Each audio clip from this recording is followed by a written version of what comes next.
Man, what a morning. I tell you what, man, it's exciting when the rut is going on. Just had an 8-point come down chasing the doe all over the place, all around me. Couldn't get a shot. Grunted a couple times, even hollered at him. He just wouldn't stop.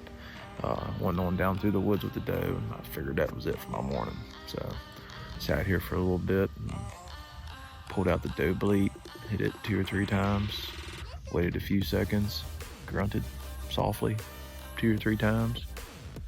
It wasn't 5, maybe 10 minutes, another buck comes right down behind me. I was like, what, another one? All right. So got set up on the shot. He stopped, was looking around, trying to figure out where that grunting and bleating was going from, and gave me a nice shot at straight on his chest, shooting the 330 grain green goblins from Tim Davis. Thank you, Tim. And we're also using the African Air Ordnance MOAV valve, the new 4500 PSI kit. Awesome power, shooting 350 grains, well over 1,000 feet per second. Got all the footage on a tactacam right through the scope. It's a pretty simple design. You just push one button, it automatically starts recording for you right away. I'm getting ready to climb down. Go check him out. He ain't real big, probably a 6-pointer or so, but just happy to get something down with the Airforce Texan 45. Love airgun hunting, man. These days for me, it's the only way to go.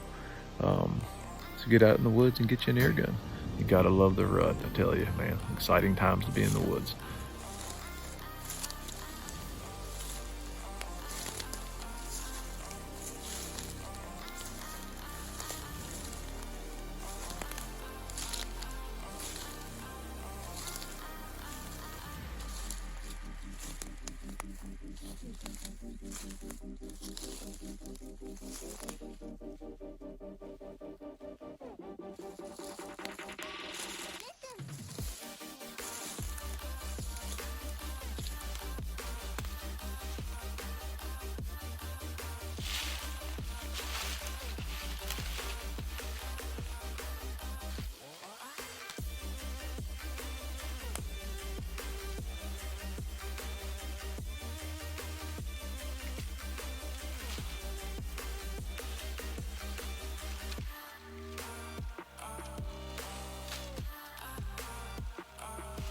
Alright guys, here he is.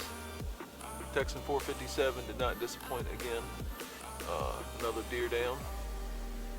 So far this season's had its up and downs. Missed an 8-point last week at about 75 yards. Went back to the cabin, shot the gun, seen I was shooting almost 6 inches high at 50 yards. So that was a disappointment, but went back out. This time I decided to take out the 45 cal Texan. It has the MOAV valve from African Air Ordnance, the new 4500 PSI upgrade, the newest version that they carry. But just awesome power. I love airgun hunting.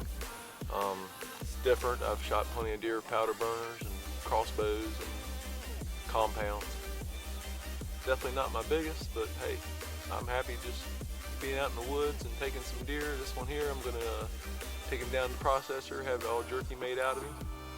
Should be great. I'll have to hide it from the kids. They'll be tearing it up, and it'll be gone within a couple of days if I don't lock it up somewhere to keep it away from them. But that's what it's all about, man. Getting some meat, enjoying your time in the woods, what time you have free from work, and you know, when you can get in the woods, sometimes you just don't want to pass up an opportunity. I've passed up bucks like this, smaller. It just depends on the location I'm hunting to.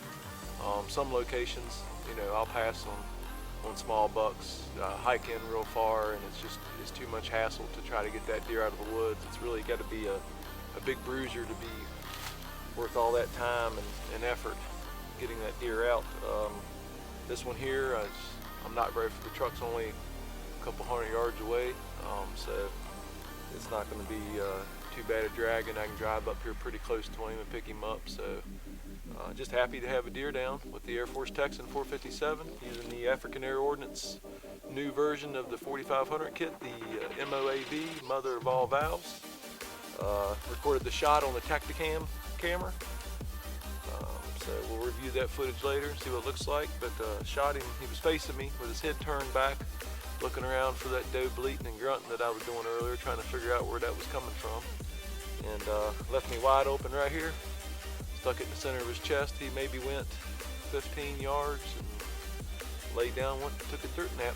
So there he is. So, not the biggest, but he's gonna eat good. All right, guys.